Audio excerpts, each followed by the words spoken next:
Okay, so now we are going to start a mock interview for our friend Sunny Kumar, and this mock is for DRDO. Yes, So, sir. Mr. Sunny, first of all, you tell us about yourself. Okay. Good afternoon, sir. My name is Sunny Kumar. I belong to Sitamarhi district of Bihar. I did my early education in village. After that, I joined for graduation in IIT Kanpur. I graduated in 2016 in mechanical engineering. After that, post-COVID, I was working with coaching institute as content developer. Pre-COVID. After post-COVID, I was preparing for various examination. Along with, I am also working in freelancing. That is my brief introduction. So, 16 में आपने IIT Kanpur से B.Tech किया, right? Yes, sir. क्या branch था आपका B.Tech में? Mechanical engineering. तो mechanical में प्लेसमेंट अपॉर्चुनिटी नहीं मिली आपको वहां पे? सर, उस समय मेरा 2 जगह प्लेसमेंट हुआ था, एक आईटी फील्ड में और एक कोचिंग से भी ऑफर आया था।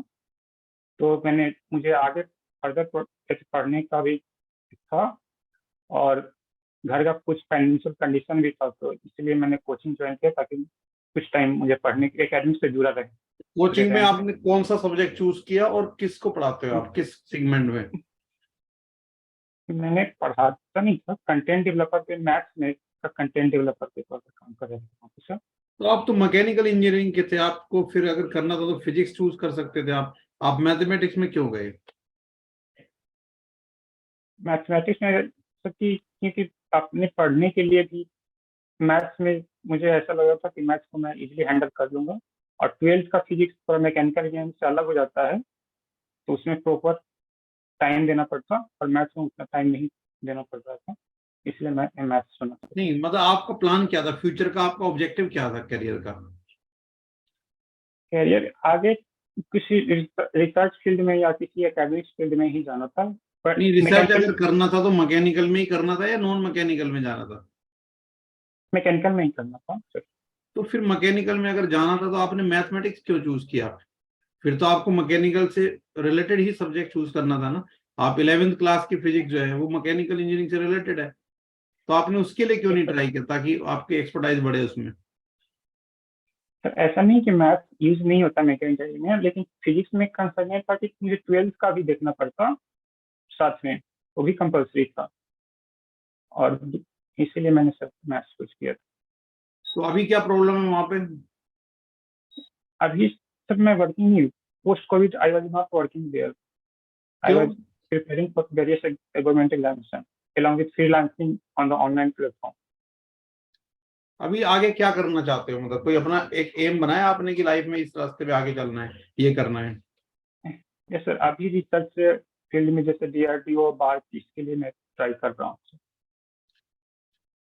आपने एमटेक के लिए ट्राई किया? IIT कानपुर से B.Tech के बाद एमटेक भी इजीली मिल सकता था आपको। सर एमटेक के लिए ट्राई नहीं किया, ऐसा रिक्वायरमेंट नहीं था। बाकी जो भी जिस भी ऑर्गेनाइजेशन के लिए मैं ट्राई कर रहा हूँ जैसे बार्क और DRDO के, उसमें ऐसा कुछ कंपल्सरी नहीं है कि एमटेक ही चाहिए, इसलिए मैंने सर में एमटेक ज्वाइन नहीं किया। नहीं, आपने 7 years अपने वेस्ट कर लिए ना ऐसे ही, तो आगे मतलब एमटेक के थ्रू काफी चीजें मिल सकती थी आपको। Don't you value for time? Don't you have any value for time in your mind? Yes, sir, I have value. And sir मैं मैकेनिकल इंजीनियरिंग से हमेशा कांटेक्ट में ही रहा है सर, किसी के एकेडमिक से मैंने टाइम मतलब कभी गैप। DRDO में इंटरेस्ट क्यों आया आपका ज्वाइन करने के लिए? Just to have a job? No sir, DRDO ऐसी बहुत अच्छा अपॉर्चुनिटी प्रोवाइड करता है for the research field and for the serve the country in the defence organisation and directly working with the army, navy and. तो DRDO में अगर आप join करते हो तो आपकी जो नॉलेज है वो कैसे रेलिवेंट हो सकती है, यहाँ पे क्या यूज हो सकता है उसका? जैसे जो भी मैकेनिकल इंजीनियरिंग का नॉलेज है, जैसे DRDO बहुत सारी चीजें बनाती है, जैसे आर्म व्हीकल बनाती है, टैंक बनाती है, उसमें मैकेनिकल इंजीनियरिंग का पूरा ऑटोमोबाइल का यूज होता है। जैसे कोई भी मिसाइल बनाती है तो उसमें जो भी एरोडायनेमिक्स का है वहाँ पे मैकेनिकल इंजीनियरिंग यूज होता है। अच्छा, आकाश के बारे में बताओ। आकाश सुना है आपने? डीआरडीओ में एक प्रोडक्ट है आकाश। यस सर, आकाश एक मिसाइल है जो सरफेस टू एयर मिसाइल है। लॉन्ग रेंज मिसाइल है कि शॉर्ट रेंज? आकाश जहाँ तक मैं रिकॉल कर पा रहा हूँ सर मीडियम रेंज की मिसाइल है। इसको यूज कौन करता है, मतलब इंडिया में मतलब अभी यूज होने लगी है कि नहीं? इंडिया में सर एयरफोर्स यूज करती है सर। केवल एयरफोर्स? जहाँ तक मैं रिकॉल कर पा रहा हूँ एयरफोर्स यूज करती है। ओके, ठीक है sir. Lokesh sir. Hello. Hello, good afternoon sir. Good afternoon. आपने किस चीज को प्रिपेयर किया है कि मैं इंटरव्यू में इसके मतलब कॉन्फिडेंटली इसमें चला जाऊंगा? कुछ जैसे सब्जेक्ट मैंने particular? Yes sir, thermodynamics, RSC, SOM, ये सब। यस अच्छा, ये मोहर सर्किल के बारे में पढ़े हैं? Yes sir. क्या है मोहर सर्किल? सर मोहर सर्किट जब कोई भी प्लेन स्ट्रेस को इजीली अंडरस्टैंड मतलब इजीली समझने के लिए और उसको एक सर्कल के फॉर्म में रिप्रेजेंट करते हैं और सर्कमफ्रेंस का हर एक पॉइंट एक प्लेन को रिप्रेजेंट करता है सर।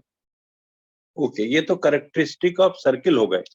हाउ मतलब how practically the circle is constructed and graphical representation is done.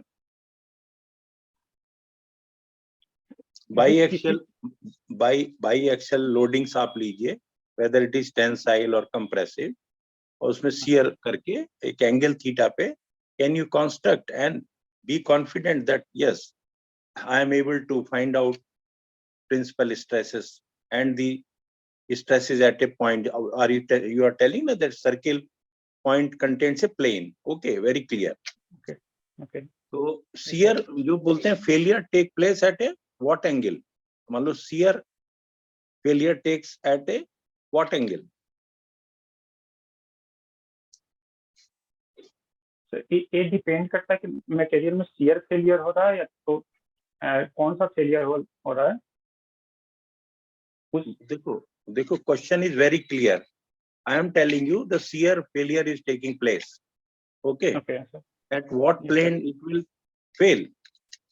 Where it will be represented on Mohr circle? Sir Mohr circle के सबसे टॉप पॉइंट पे रिप्रेजेंट करेगा जो वहां पे शियर स्ट्रेस मैक्सिमम होता है, सेंटर के जस्ट एबव एंड सबसे ऊपर वाले टॉप पॉइंट पे जो प्लेन होगा उसके करस्पॉन्डिंग जो प्लेन होगा उस प्लेन पे फेल करेगा। Can you calculate the theta where it is taking place? Yes sir, उस जैसे अगर सिर्फ टेंसाइल फोर्स लग रहा है यार सुनो, you are going to join a scientific organization. Okay. Yes sir. You are aware that a point on circle representing a plane. You are also telling 90 degree के ऊपर में वो maximum shear is taking place. But yes, you are not clear that 2 theta is represented is equal to 90 degree. Therefore, theta is 45. The shear will take place at 45 degree. Okay. Yes sir. देख लो इसको, देखो ये majority of interviews में मोर circle पे people are asking. Okay, तो इसको देखो कि सिग्मा एक्स सिग्मा वाई दोनों के सेंटर लेके सेंटर, फिर सिग्मा एक्स पर एक एंटी क्लॉकवाइज मान लीजिए स्ट्रेस है, दूसरे पे क्लॉकवाइज है सिग्मा वाई पर, उन दोनों को ज्वाइन करके you get the centre and then radius rotated sigma 1 sigma 2। इसको इस तरीके से clearly when the question comes Mohr circle you should be able to explain very explicitly everything. Okay, one point. What do you know about internal combustion engines? In internal combustion engine, whatever we for any engine we provide some energy and that energy we take as a work output. So can you explain in Hindi sir? हाँ बताओ आप confidently रहो, हमको आपको confidence बढ़ाना है। We have to make you tough and say able to have resiliency to answer. Okay, do it. किसी भी इंजन के लिए जो भी हम एनर्जी प्रोवाइड करते हैं उस एनर्जी का सोर्स कैसे आ रहा है, जैसे उस एनर्जी को अगर इंजन के अंदर ही कंबशन करके उससे एनर्जी लेते हैं तो उस टाइप के इंजन पे इंटरनल कंबशन इंजन करते हैं, और जो भी एनर्जी आउटसाइड से आता है उसको उस टाइप के इंजन को एक्सटर्नल इंजन कहते हैं. When the question is exclusively, exhaustively on internal combustion engine, why you bring out a word external combustion engines? You should be clear on internal combustion engines first. Okay, you let me know the some component of the internal combustion engine. Yes, sir. A first component is a cylinder and piston and connecting that. Then crankshaft is the main components. What are continuous internal combustion engines?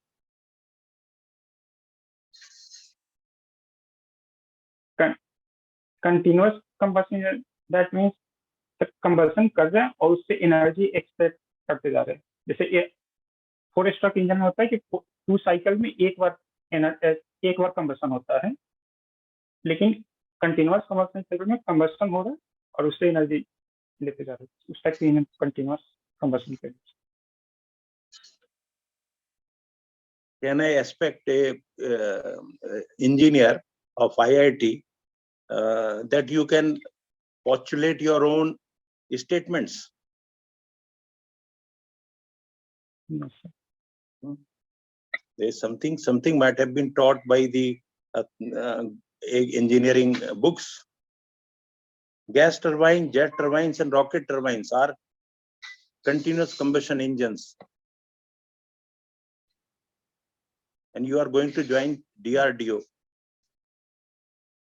Listen to my sentence. It's not only that engine you see by your eye and interpret that we supply energy and then we do this. Simple. देखो बेटे, हम तुमको confidently बढ़ाना चाह रहे हैं कि भाई चीजों को एटलीस्ट बेसिकली सीखो. अगर इंजन है तो सबसे पहले ब्लॉक है. What you see first? If you see a engine, you see a crankshaft, connecting rod, or what you see? You see a block. Block. Yes, sir. You see a block. Okay. The first name must be block. Then you are not talking about the intricate systems of camshafts. Camshafts. What for the camshafts are incorporated?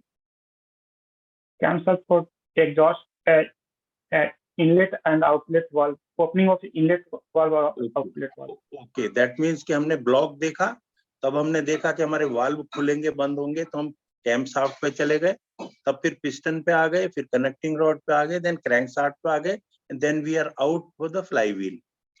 Internal cooling systems हैं, fluid systems हैं, we talk about them also.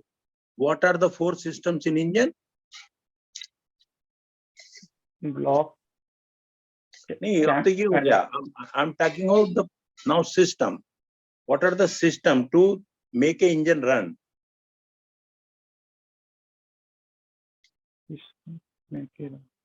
One is fuel system. Another is Fuel. Engine में क्या क्या और systems होंगे? One is fuel system. I have spoken. Fuel system हो गया, cooling system हो गया. Lubricating. Fuel के बाद में क्या है? Lubricating. अगर suppose there is no lubricant and you start an engine, it will cease. Much friction will be there. The fuel system, lubrication system, then cooling system. Cooling system. Then what is 4th one? 4th is transmission. Okay, transmission. तो logic अपना लगाना है चीजों में, है ना, और ये कॉन्फिडेंस लूज नहीं करना बल्कि गेन करना है. What for the flywheel is incorporated? What is the purpose of flywheel? Flywheel is for storing of extra energy and then supply for the requirement for the further processes.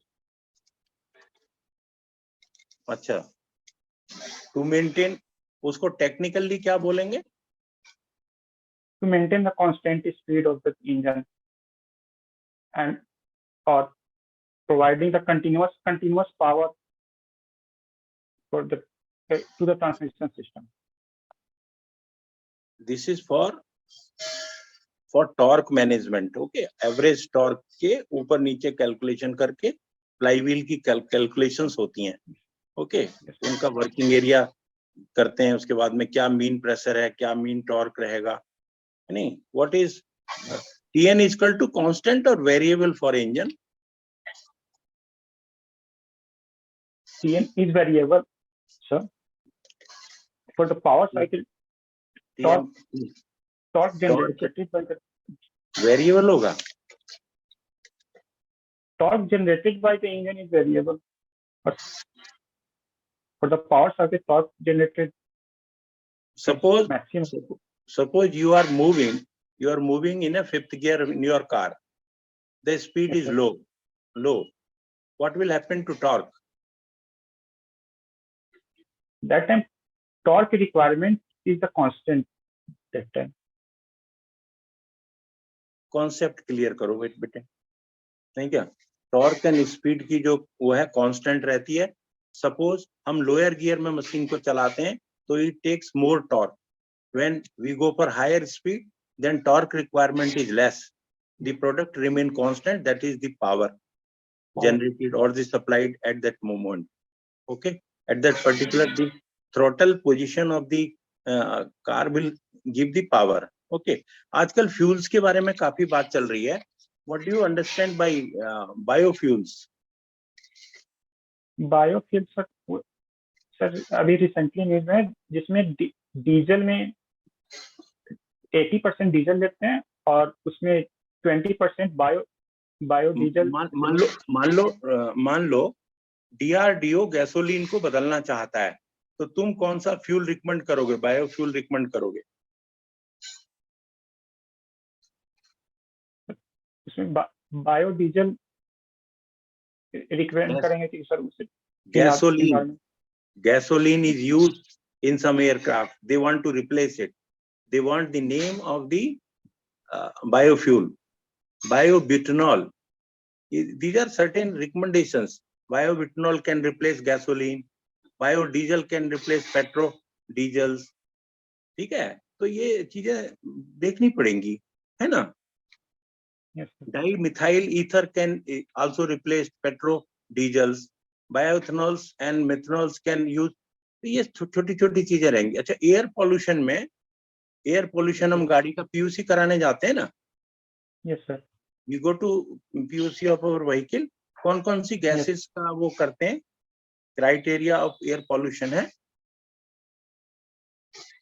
Sir. Main focus carbon monoxide होता है sir, and hydrocarbon उसमें से कितने निकल रहे हैं वो, and ammonia देखते हैं. Carbon mono, sulphur oxide, ozone. Okay, sulfur oxide and sulfur dioxide and ozone. These are the 4 gases. Okay, जो PUC में चेक करते हैं. जो hazardous gases, polluant, air pollutants कौन कौन से हैं? सर हजार में मेनली 8 पोल्यूटेंट काउंट करते हैं हम लोग. उसमें कार्बन मोनोऑक्साइड आता है, ammonia, ozone, PM2.5, PM10 and NOx and SOx. अच्छा, ठीक है. Okay, very good. हमको प्रेशर्स की कुछ यूनिट्स बताओ. how many things pressure? Pressures, sir, SI unit is Pascal and bar, atmosphere, ATM. These are, I recall, sir. Unit of Pascal. One bar में कितने Pascal होते हैं? 10 to the power 5. Very good. और torque?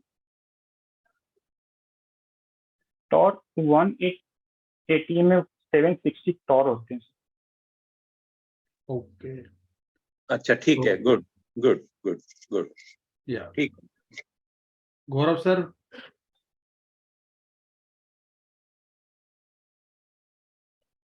Gaurav sir, you can continue. Thank you. Hello, Sunny. नमस्कार। Good afternoon. So, good afternoon. Yes, can you tell me what are the different types of refrigerant we can generally use? We use R134, R22. It is a common refrigerant. Common refrigerant is R134 is used. And why? In R134 there is no chlorine, and there is Montreal Protocol, an international convention to phase out the chlorine. There is no chlorine. Yes, sir. Are you confirm about that? There is no chlorine? Yes, R134. What is the formula for R134? R134. 1 minute, I am writing, sir. Chlorine or fluorine? Chlorine. Chlorine. Yes. Yes. Fluorine keh rahe ho aap. Okay. No CH, sir.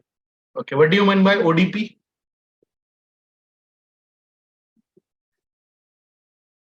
ODP. I'm not recalling. Not very recall, sir. Ozone depletion potential. Yes, sir. Yeah. Ozone depletion. Yes, chlorine has higher ozone depletion potential. That's why we didn't use in any refrigerant.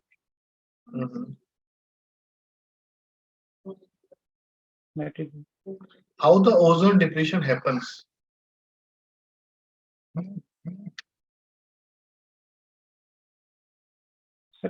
Exact chemical formula I'm not calling, but yes, the chlorine causes the ozone depletion. So,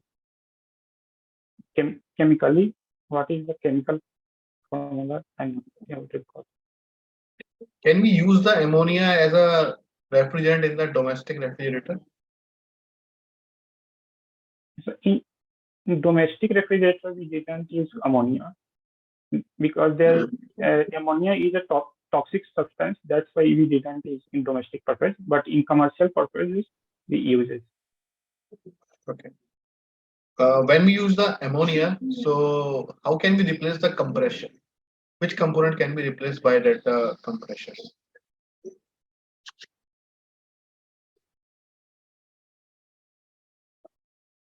And know about the vapor absorption refrigeration cycle. Yes, sir. Here we just replace the compression. Yes, sir. Compressor gets replaced by pump, generator, rectifier. Why we use the cascade refrigeration system? Cascade refrigeration system we use where the energy leaving energy of the one cycle use. Can I draw the diagram, sir? Why we use? What is the application of that?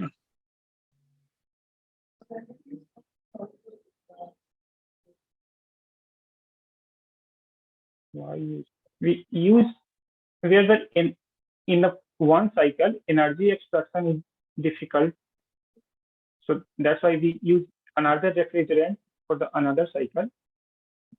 Energy extraction is difficult where and why?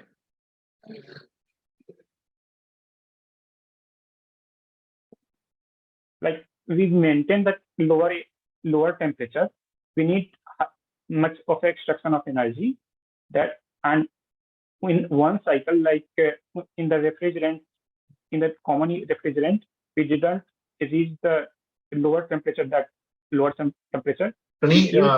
Sunny, you should clear about the things whatever you are just going to be say. Okay, so here the simple answer is that whenever we are just going to maintain the lower temperature, as compared to the refrigerator one, or just let us assume you are just maintaining the only -5 degrees centigrade, but you still want a -15 degree, -25 degree maintain the temperature. So what will you are doing? You are just increase the size of the compressor. It is really a costly process. So for that we are just doing the two compressor in a series. So that's why we are just utilize the less power, and just maintain the lower temperature as compared to the domestic refrigerator one or the refrigerator. Okay, just try to clear the answer in a minimum words. Yes, sir. Okay, just tell me what do you mean by Wahl's correction factor? Why we used it? Ball correction factor, sir. Yeah. I'm not sorry, sir. I'm not heard about it. Are you know about the spring index? Spring index. Yeah. Yes, sir. Yes, sir. I'm recalling. In machine design, sir, no? Yes, sir. There is spring index is, I'm recalling. There is number of turn. I'm not properly recalling, sir. Okay. Can you just? I'm just giving you one condition. Let us assume there is a one rod having the length of a 2 meter. Its free end is at the free surface. One end is at the free surface, and another end is just submerged into the water. Okay, submerged into the water. Can you draw the shear force and bending moment diagram for that?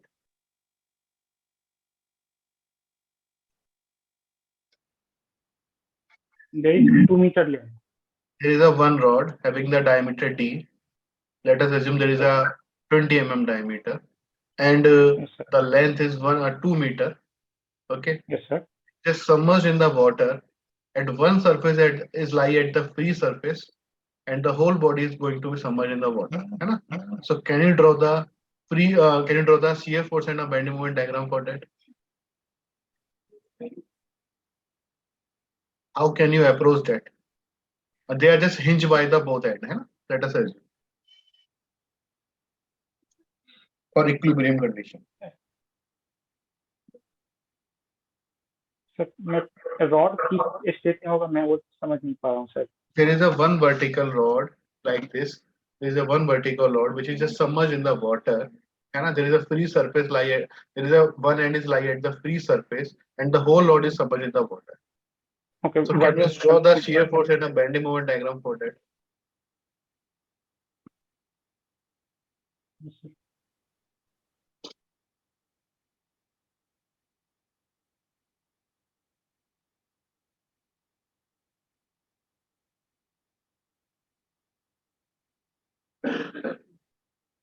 In rod only axial force is there.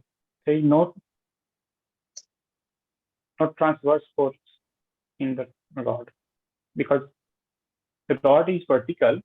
There is all sides are all are submerged in liquid. There is all sides force are equal, so there is no transverse load. Only axial loads are there due to the weight of the rod. If let us assume there is a one vertical ball, just leave the rod. Just assume that then there is a vertical ball which is just subjected to the water and submerged in the water. Now, can you draw this?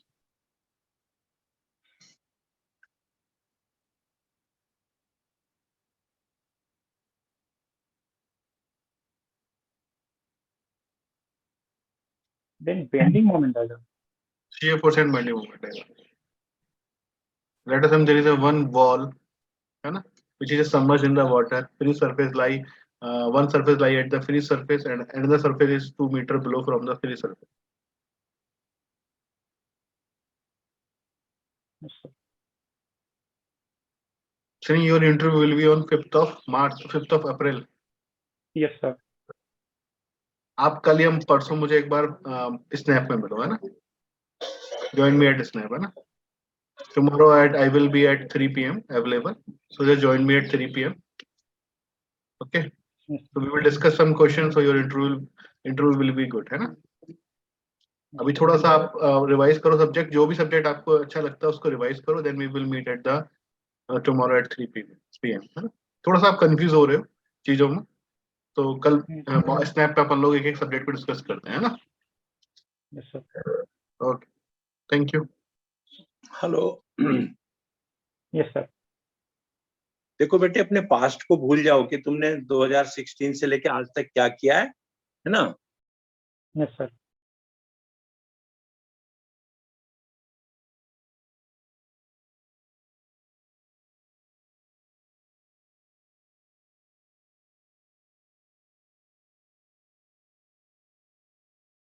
Hello.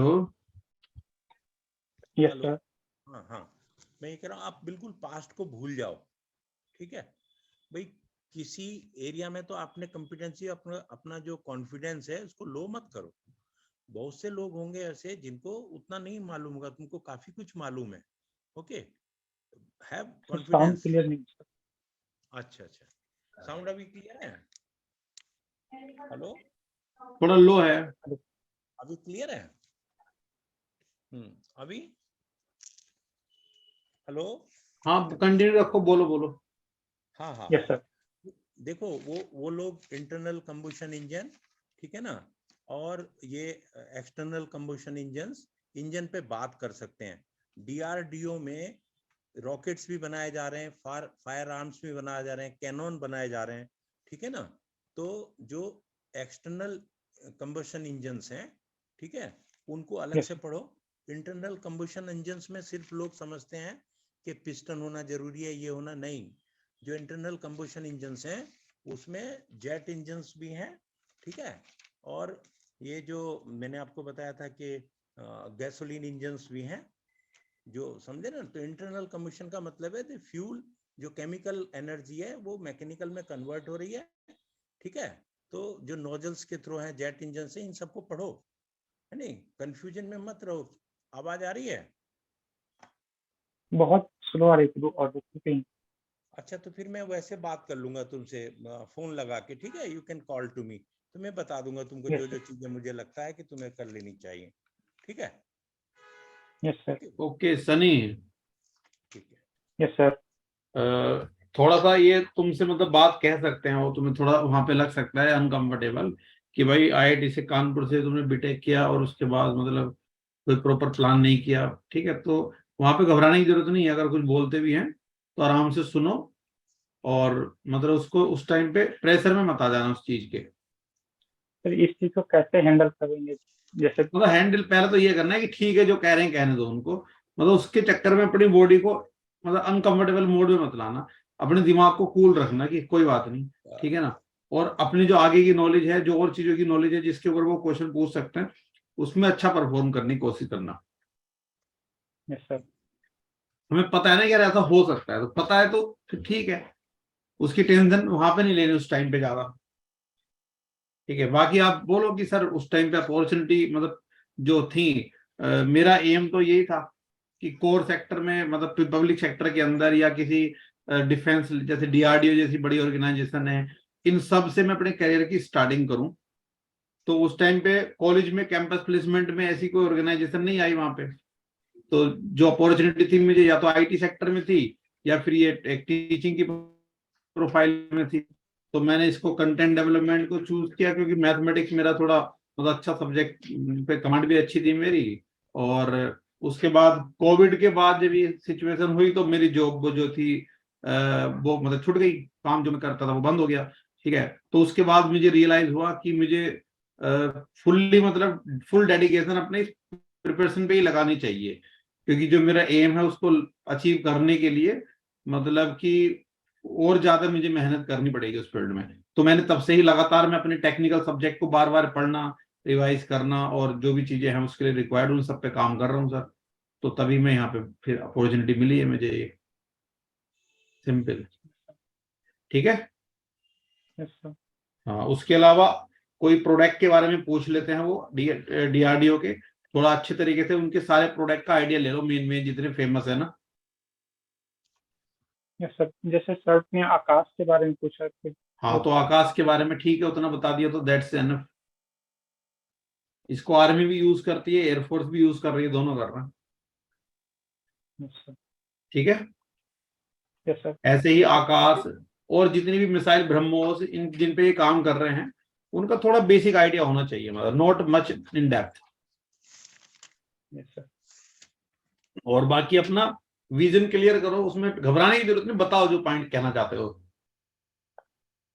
Confidence अच्छा रखो वहां पे, बताओ कि sir आज जो मतलब आगे मेरा एम है कि भाई जैसे डीआरडीओ हुआ या कोई बड़ा पब्लिक सेक्टर, स्पेशली मतलब पब्लिक सेक्टर में जो डिफेंस में या रिसर्च में काम करते हो, ऐसी ऑर्गेनाइजेशन में मैं अपना मतलब आगे करियर बढ़ाना चाहूंगा। यही मेरा है लॉन्ग टर्म, कि मैं वहीं से रिटायर होना चाहता हूँ,